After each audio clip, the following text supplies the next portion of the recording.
Bonjour tout le monde, Bonjour. je suis Anissa, je suis avec un grand ami à moi, Daniel Zécoute. Daniel est un facilitateur d'autoconscience. Il accompagne les êtres finalement à se libérer de toute forme d'émotion, d'améliorer ou de transformer leur système de pensée, de se libérer finalement de toute forme de blocage ou du karma. Et aujourd'hui, on a choisi un sujet bien intéressant, la dépression, et on a inclus avec ça aussi je suis souvent triste, parce que par moments ça peut être des choses qui viennent ensemble. Donc Daniel, la dépression ou le fait d'être souvent triste, j'aimerais entendre comment toi tu vois ça, puis qu'est-ce que tu as envie de nous partager. Eh bien, la dépression, quand on l'apprend, quand elle vient, Mhm. eh bien, est une clé d'éveil. C'est lié à une trop grande pression qu'on a fait de son corps, de sa pensée, de sa façon d'agir, d'être. Très souvent, c'est des gens qui sont très compétents, qui savent faire beaucoup de choses, qui entrent comme ça progressivement, sans le savoir, dans des fatigues, parce qu'ils sont boostés par un gros potentiel qu'ils ont à l'intérieur d'eux-mêmes, ou alors par un manque de potentiel aussi. Ils ne sont pas boostés par un manque de potentiel, mais ils ont un manque de potentiel qui est lié à leur manière finalement d'avoir survie. Sur- Ils étaient dans un mode de survie plutôt que dans un mode de vie.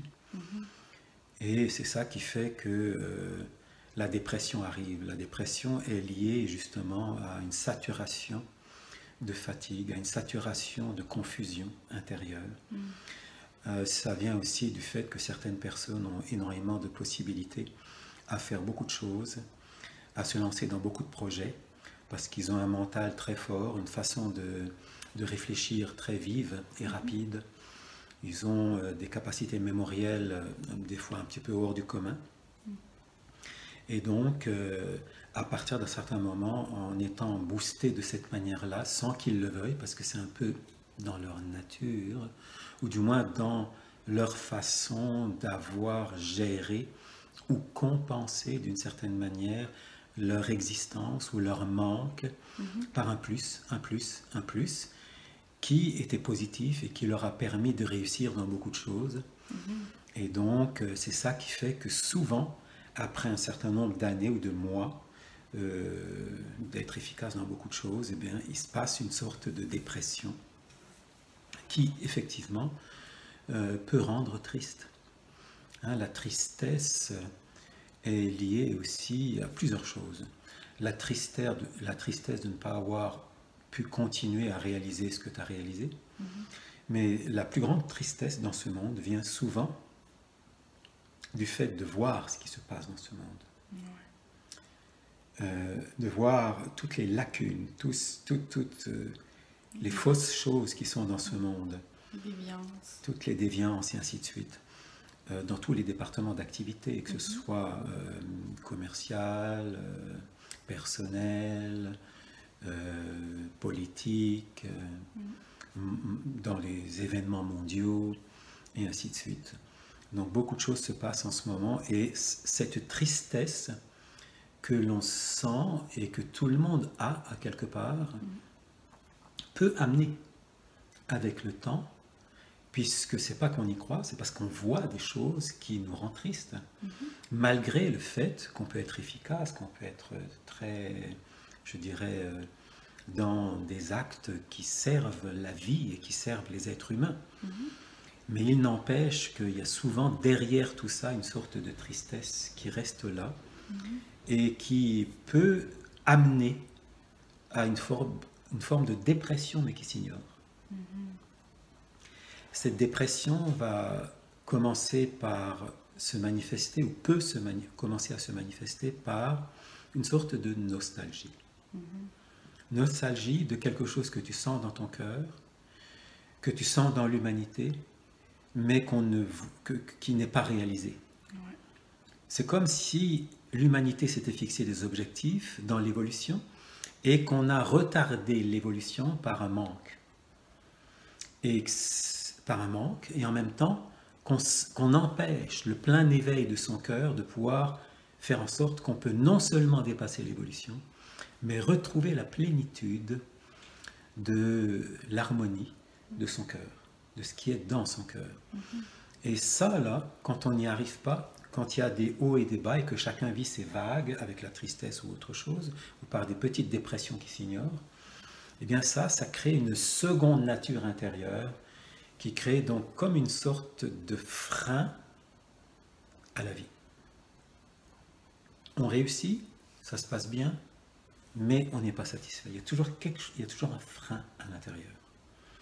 Et ça vient de tout ce que je viens d'expliquer. Une forme de dépression qui s'ignore, qui est liée à une trop grande pression qu'on s'est donnée à une certaine époque peut-être, où beaucoup d'êtres se disent, moi, tant que je n'ai pas réalisé cet objectif ou ces objectifs-là, je ne pourrai pas être heureuse ou heureux.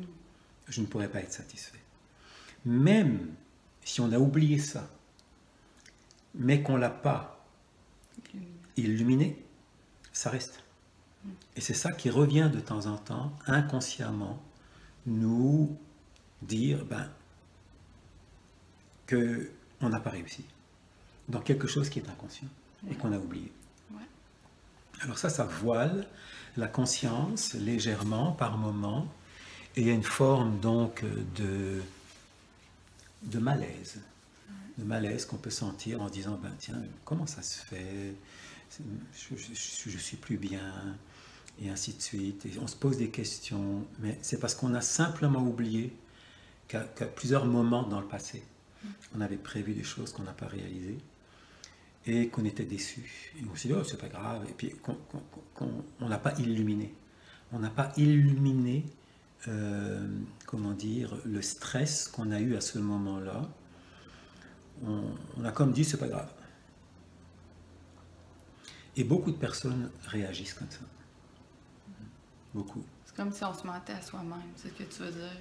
On se dit que c'est pas grave, mais dans le fond, en dedans de nous, ça nous fait du mal. Oui, c'est pas se mentir à soi-même, c'est avoir oublié quelque chose qui était essentiel pour toi pour apparemment réussir ton existence et ta vie, que tu as réussi qu'à moitié, mais tu es quand même satisfaite sans l'être vraiment.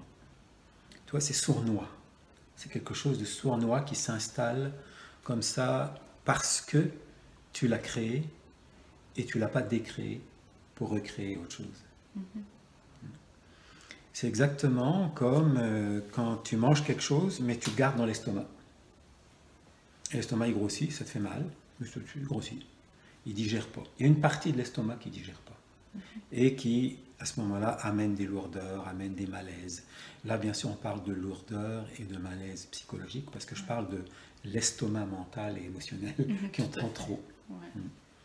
Donc, les gens qui ont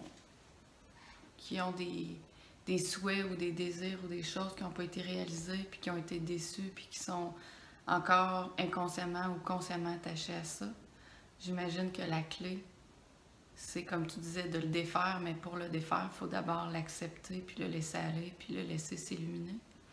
Oui, ou simplement faire des alchimies sans savoir c'est quoi, parce que tu l'as oublié. Tu dis voilà, tu demandes à ton âme d'amener tout ce qui ne va pas dans ton ventre. Dans l'inspiration, l'âme gonfle, dans l'expiration, il y a comme plein de mémoires qui viennent dans ton ventre, dans une sorte de soleil que l'âme a créé pour protéger ces mémoires, pour les anesthésier par l'amour. À partir de ce moment-là, comme d'habitude, tu t'inspires, ces mémoires sortent par le ventre et se transforment en milliers de petites étoiles de lumière, d'amour, de connaissance, qui spontanément viennent tout autour de toi. Tu sens comme une brillance, une sorte d'énergie qui picote autour de toi, partout. Cette énergie, tu l'inspires dans le système nerveux, qui galvanise tout ça là par l'énergie de l'amour, et dans l'expiration, toutes ces mémoires-là s'installent, ces mémoires positives s'installent dans ta biologie, dans tes organes. Et là, tu laisses faire, tout simplement. Tu prends un petit moment dans le silence, tranquillement, pour laisser s'installer cette sensation amoureuse à l'intérieur de toi.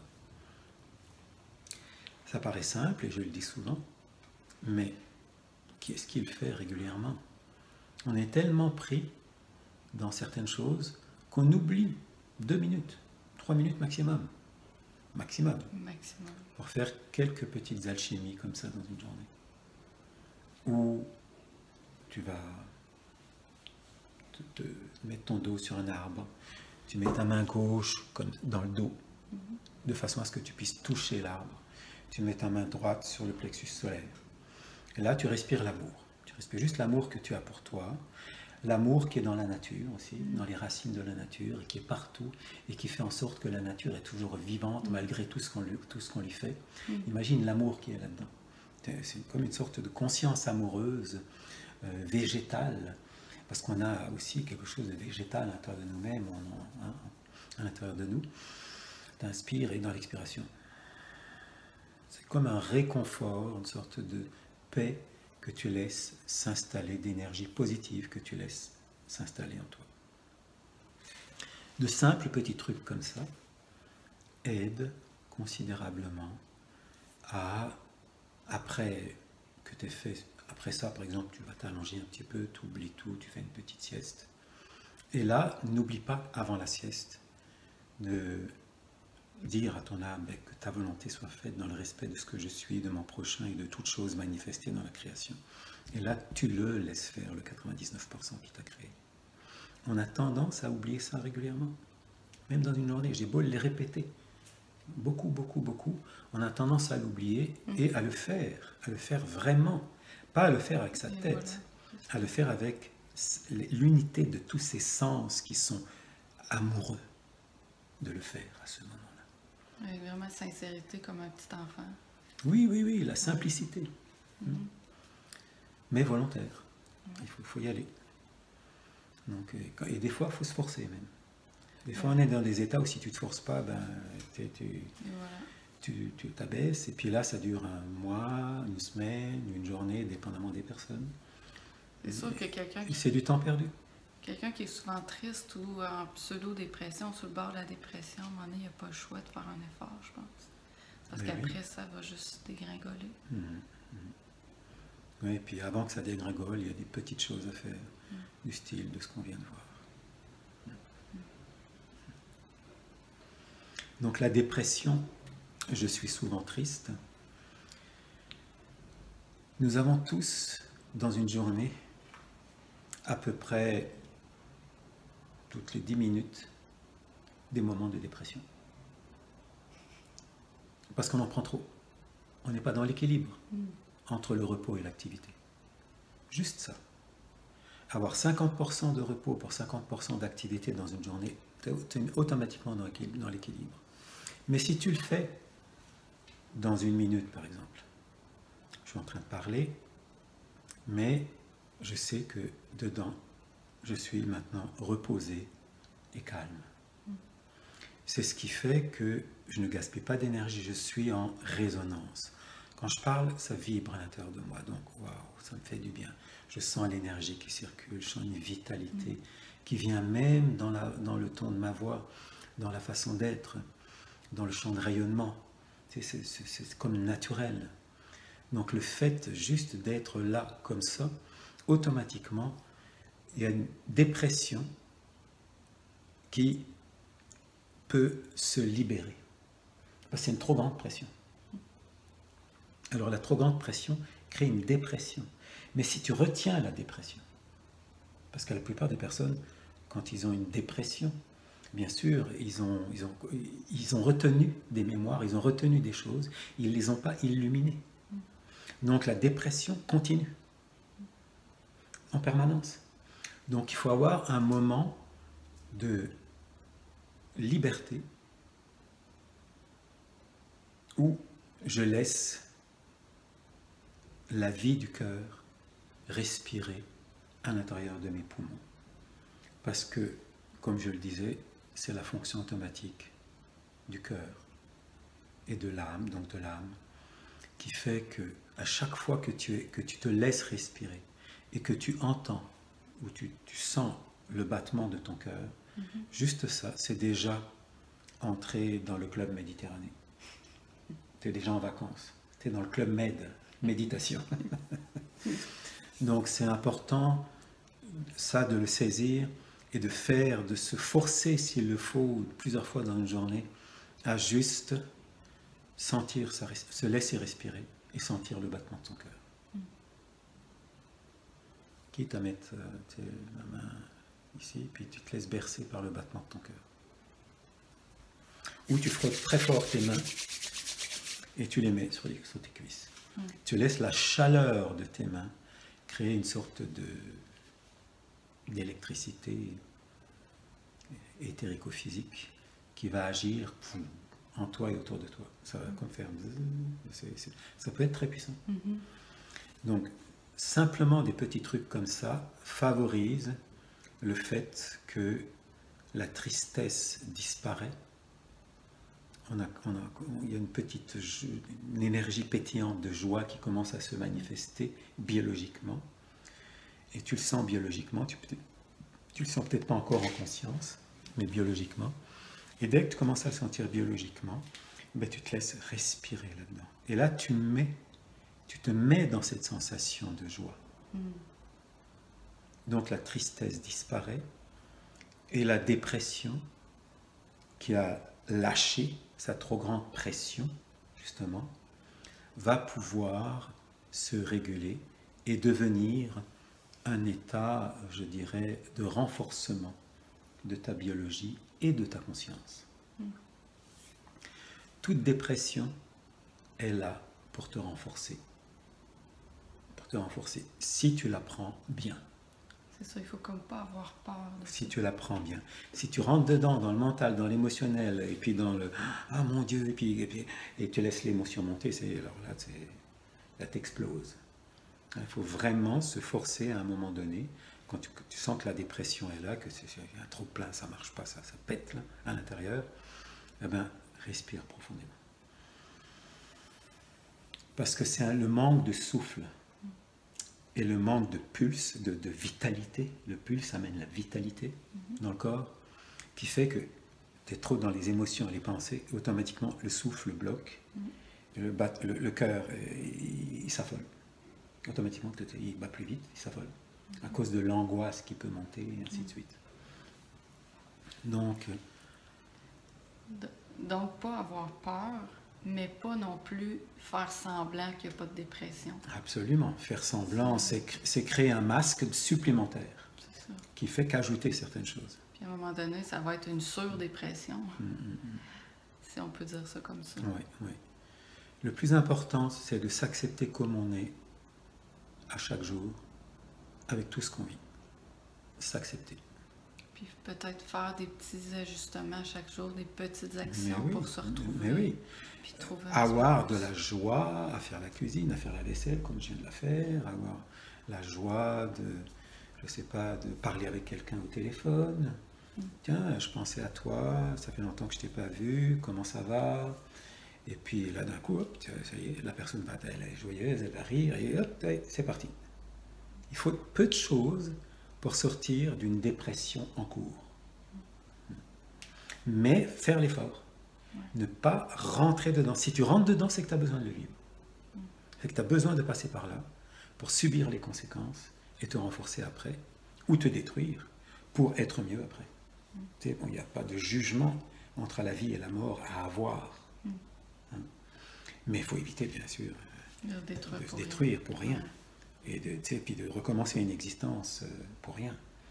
Combien d'existences on répète sans cesse? C'est ça le karma, hein. Ça revient sans cesse tant qu'on ne l'a pas compris. Donc illuminer le karma à chaque jour un petit peu par une petite sieste où tu fais quelque chose d'intéressant, ne serait-ce que, par exemple, comme je l'ai souvent expliqué, tu mets ta main gauche ici, la main droite en bas, au niveau du ventre, et tu frottes très fort, en tournant, comme ça. Pendant combien de fois? Environ une centaine de fois. Ou par multiple de 30. 30, 60, 90. Voilà, et après dans l'autre sens. Et après encore une fois dans l'autre sens. 30, 30, 30. Voilà. Ouais. Ou 60, 60, 60, ou plus. 100, 100, 100. Ça va vite, hein. Et juste le fait de faire ça, il y a un massage qui se fait, il y a une sorte d'électricité que tu dégages et qui va faire vraiment un effet incroyable dans le corps. Quand tu arrêtes de faire ça et que tu es allongé, ça va bouger partout dans le corps. Donc ça, c'est quelque chose de très biologique, de très simple, qu'on se fait sur soi-même, personne ne le fait. C'est toi qui gères. Comme un déblocage. Et après, tu te couvres bien, même s'il fait chaud, et puis tu laisses faire l'énergie. Et tu te mets juste, peut-être tu peux frotter les deux mains, tu les mets au centre de la poitrine, tu laisses la chaleur des mains aller dans la chaleur de ton cœur, et puis tu te laisses inspirer, expirer dans sa lumière. Tu sens juste l'air qui entre au bout du nez, qui sort, tu es juste là présente. Tu laisses tout passer, les pensées, et ainsi de suite. C'est plus facile de le faire comme ça après, avoir fait. Ouais. Tu as débloqué quelque chose. Ouais. Comme du draino. Oui, c'est un draino énergétique. Parce qu'à un moment donné, il faut comme arrêter de chercher à sortir une dépression juste dans la tête, puis à remettre du positif. Tu avais déjà dit d'ailleurs que c'était dangereux, quelqu'un qui est en dépression, dangereux, d'essayer d'en rajouter par-dessus, puis de se dire « Oh non, ça va bien, puis de faire une forme d'affirmation, parce que là, ça vomit déjà dans le mental. Là. On prend la personne par la main, si on la connaît bien, on dit « Ah tiens, on va marcher un petit peu, on va aller dans la nature, tiens, respire. » Puis « Tiens, ça te dit de courir un petit peu, là, ça va te faire du bien, allez, on court un petit peu. » Et puis, c'est vrai que l'activité physique aide tiens, on va toucher un arbre, tiens, t'as vu la belle plante, etc. Tu vois, juste changer d'idée, déjà ça fait du bien. Moi j'ai reçu des personnes en dépression grave, ou même les psychiatres ne pouvaient plus rien. Tu sais, c'était hospitalisé, et puis c'est ça. Je suis même allé les chercher à l'hôpital. J'ai demandé bien sûr au médecin, au psychiatre. Il m'a posé des questions, il m'a interrogé sur plein de choses, et j'ai répondu, il m'a dit « Ah, vous êtes quelqu'un de bien, oui, allez, on y va, je vous le laisse. » Et puis, c'est une personne que j'ai ramenée à la maison, et puis, juste à faire du ménage, à faire des choses, tu sais, j'ai pas fait de soins, rien. Juste à parler de choses et d'autres, aller dans la nature, et puis commencer à faire un peu de sport, faire un petit peu des poids qui sont là, tu sais. Une des choses comme ça, tout simple. Et bien, c'était suffisant pour que la personne, après 2-3 passages chez moi à la maison, c'était fini. On a parlé de choses simples. J'ai pas joué le jeu de thérapeute ou de quoi que ce soit. Les choses de la vie, simplement. Je lui ai demandé un coup de main pour faire la vaisselle, pour faire à manger. Ah, c'est bon ce que tu viens de faire, dis donc. Tu sais, je l'ai félicité. Et juste des choses comme ça, là, d'un coup, la personne, pendant un moment, quelques jours, a pu être en dehors de son trouble et faire des choses positives. Et ça a pris le dessus. Bien sûr, c'était pas totalement réglé, mais au bout d'1 mois, 2 mois, 3 mois, la personne elle était, comme on peut dire, carrément guérie, et par elle-même en plus. C'est sûr qu'il y a beaucoup à faire versus prendre des médicaments. Je ne sais pas ton positionnement aussi. Des fois, les médications sont nécessaires quand ça ne va pas. Ouais. Des fois, c'est nécessaire. L'allopathie peut être nécessaire par moment. Comme tout ce qui existe sur le plan médical est nécessaire par moment. Mais c'est mieux de maintenir une conscience libre et joyeuse d'agir. Conscience libre et joyeuse d'agir, de faire des choses. Il ne faut pas rester enfermé à penser. Il faut agir et faire des choses, écrire. Il y a des personnes qui sont incapables de faire de la poésie ou des choses comme ça, ben, tu leur demandes de faire une poésie. Même s'ils mettent 1 heure pour faire une phrase, c'est pas grave. Alors ils gomment, et puis ils refont. Ah, ok. Ah, tiens, c'est beau ce que tu as écrit là. Tiens, il y a peut-être une suite à ça. Tu vois? Et hop, petit à petit, comme ça, donc ils avancent dans une sorte de libération de leur potentiel créateur. L'énergie créatrice qui se libère. Donc, emmener les personnes à faire des choses simples de la vie, à changer leur point de vue. à les emmener peut-être à se reposer naturellement aussi, Oui. à faire juste des choses de la vie quotidienne, puis à diminuer le stress. Oui, à marcher dans la nature, surtout aussi. Sans, comme on dit, si c'est possible sans médicaments, ben tant mieux.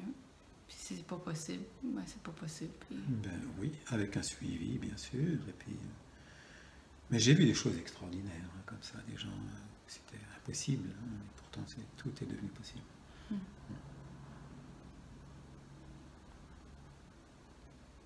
Chaque expérience a sa richesse. Ouais, se prendre trop au sérieux dans ce qu'on vit, ça peut être un grand blocage aussi.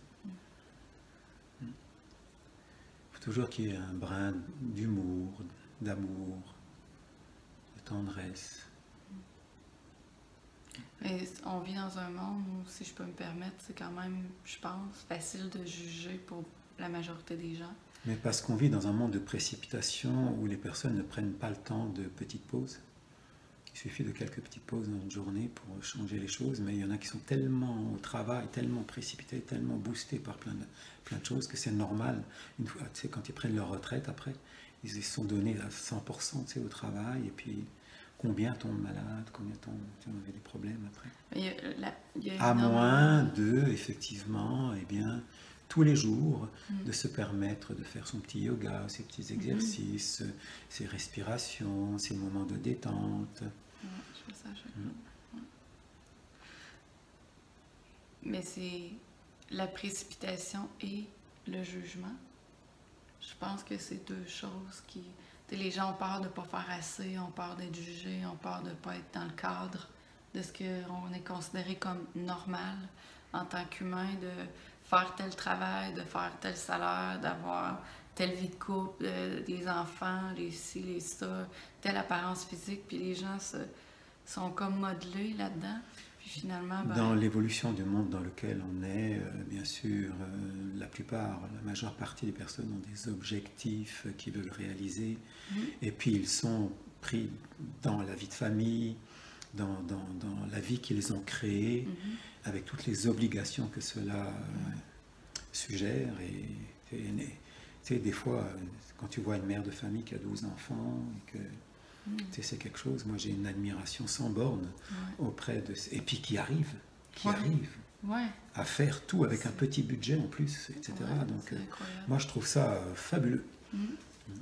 Mais bien sûr, tout le monde n'a pas la conscience d'être dans le factuel, dans les faits, dans l'amour de bien faire, de faire la cuisine, de faire la vaisselle, la joie de tout faire, finalement, de tout bien faire. Juste ça, la joie de tout bien faire, c'est une des premières clés pour, disons, réussir à faire le passage de l'existence petit à petit à la vraie vie.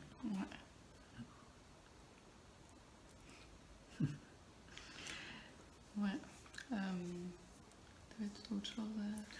Eh ben, en réalité, pour conclusion, la dépression est une clé pour nous permettre de se libérer de la tristesse et de tous les troubles qu'on peut vivre si on la prend du bon côté, comme on vient de le voir.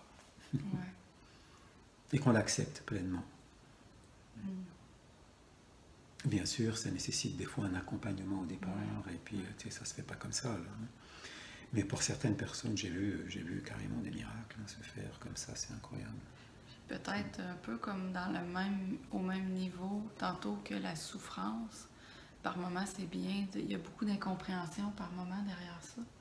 De faire un petit bilan, puis d'essayer de comprendre peut-être qu'est-ce qui est débalancé dans notre vie pour qui nous emmenait là finalement, jusqu'à ce niveau-là.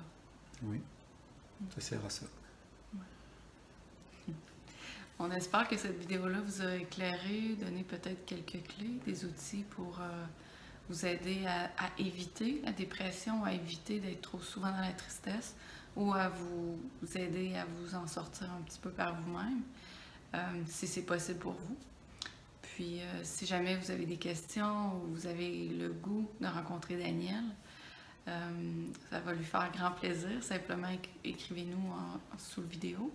Et si vous pensez vraiment souffrir d'une dépression, On pense qu'il est toujours bien d'aller voir un médecin aussi, puis de se faire accompagner, Absolument, oui. puis de faire un bilan avec un professionnel. Donc sur ça, on vous souhaite une bonne journée et on vous dit à bientôt. À bientôt.